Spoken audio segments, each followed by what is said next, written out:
उमेदवारी जाहीर होताच नवी मुंबईमध्ये शशिकांत शिंदेंचं जंगी स्वागत करण्यात आलेलं आहे।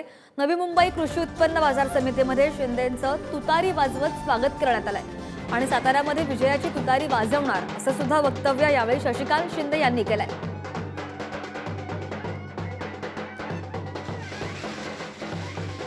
मला एक खरोखर मी ह्याच उपकारामध्ये आहे की ज्यावेळेला लोकसभेची निवडणुकीचा निकाल लागला तेव्हा पवारसाहेब सातारला यायला निघाले होते।